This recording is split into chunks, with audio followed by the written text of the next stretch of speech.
શું બનાવ્યું મમ્મી આ? દાળ ઢોકળી બનાવી. દાળ ઢોકળી નહીં? આજ રવિવાર હતી. દાળ ઢોકળી? રવિવારની દાળ ઢોકળી. કેવી રીતે બનાવી? એડ શીખવાડ્યું છે એનું. જો 1 વાટકી તુવેરની દાળ લઈ લીધી, 2-3 પોણી ધોઈ દેવાની. હવે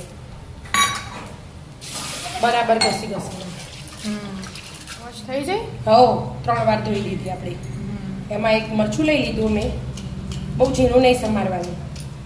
હું ડાયરેક્ટ અત્યારે જ મરચું અને ટામેટું એડ કરી દઉં, એટલે પાછળથી ઝીણું સમારવું ના પડે અને બધું એક રસ મસ્ત થઈ જાય આવી રીતે. બસ બાફા મૂકી દેવાનું અને 1 ચમચી નાની એટલું મીઠું નાખી દેવાનું અને 3 સીટી વગાડી દેવાની. આની પાણી તો આપણે જેટલું લેવું હોય એટલું લેવાનું. બફાઈ જાય. હા, હવે અંદર દાળમાં મસાલા કરી દેવાના. મીઠું આપણે જોવે એટલું, મરચું, ધાણા જીરું અને હળદર. હવે બ્લેન્ડર ફેરવી દેવાનું. બરાબર. એટલે થોડોક લીમડો નાખી દેવાનો, મીઠું. આમ બ્લેન્ડર ફેરવી દેવાનું. એટલા લોટ ભરી દેવાનો. ઘઉંનો લોટ રોટલીનો ચાળી લઈ લીધો. મીઠું,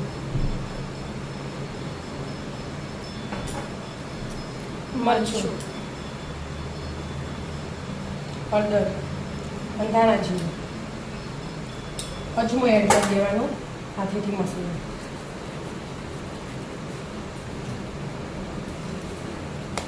અને સિંગદાણા આપણે મૂકી દીધા બફાવા. દાળ ઢોકળી સિંગદાણા મસ્ત લાગે. પાણીમાં? હા, પાણીમાં. અને મોણ થોડું એડ કરી દીધું, 1.5 ચમચી જેવું.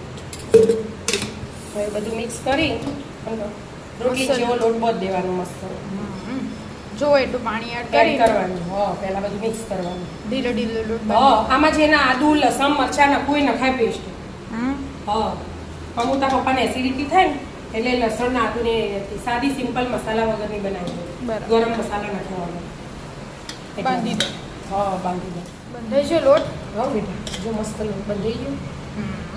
હવે ઢોકીને મૂકી દેવાનું. દાળે બંધાઈ જઈએ. દાળી ભગાઈ જાય. ભગાઈ જાય, સોરી. ભાગી દીધી દાળી? હા, ભાગી દીધી. હવે ગોળ એડ કરી દેવાનું. ગોળ તો જો ગોળ વગર તો મજા ના. અને સિંગ દાણા બફાઈ જ જાય એ એડ કરી દેવાના. એટલે હાથે હાથે ઉકળી જશે. અને ઘડીક વાર ઉકળવાનો. ઉભરા આવશે કે ઘડી વાર ઉકળે ને એટલે ઢોકળી મેળવાની.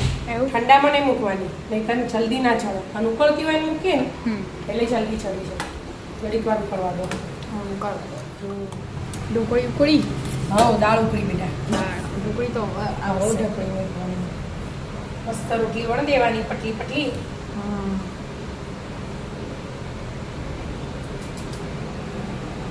થોડી ગરમ થાય પછી કીધું તો એટલે થોડી ગરમ હા, થવા દીધી. ઉકળવા માંડી ને હવે એટલે ફટફટ ચડી જાય. ઠંડી હોય ને ત્યારે ના મુકાય. એટલા લોટી ઢોકીને 10-15 મિનિટ રહેવા દેવા. 10 મિનિટમાં તો ઉકળી જ જાય. અને ઢોકળી બનાવતો તો પછી કોઈ વાર ના થાય. રોટલી બોટલી બનાવવાની ના હોય એટલે ફટફટ પતી જાય. મસ્ત મોટી મોટી પટલી પટલી વણી કાઢવાની.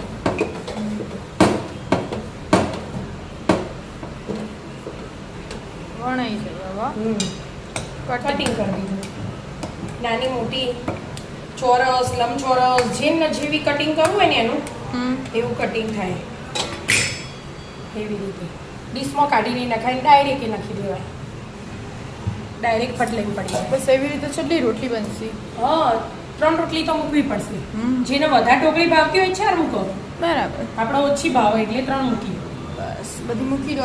બરાબર ચડવા દેવાનું. બરાબર ચડવા દો. પછી વઘારવાનું. ઉકળી જાય? હા, ચડીએ રહી જાય ઢોકળી બે. હવે સીધી વઘારવાના.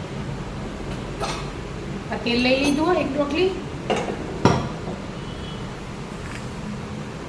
ઢોકળી ચડે ને એના એટલે નીચે જતી રહે. શરૂઆતમાં છે ઉપર ને ઉપર રહેતી હતી ખબર.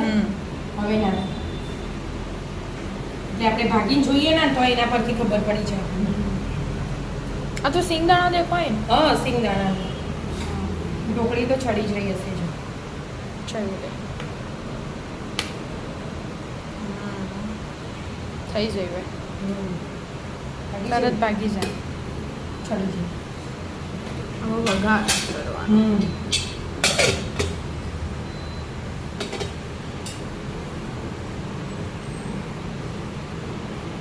દહીં લઈ લીધી.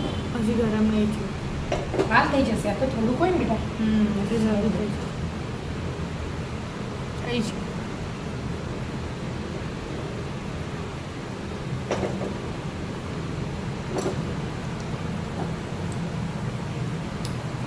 થઈ ગયું. ફૂટવા માંડી ને દહીં.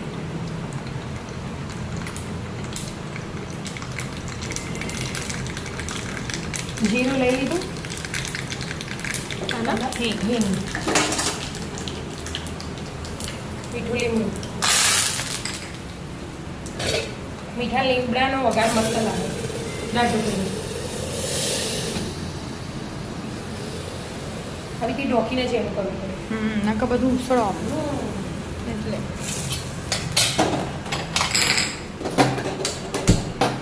હવે છડી તો રહી ગઈ, હવે છડવાની જરૂર નહીં. તૈયાર. તૈયાર. દાળ ઢોકળી બની તૈયાર. આવી જાઓ મિત્રો, મસ્ત મજાની દાળ ઢોકળી. દાળ ઢોકળી ખાવા.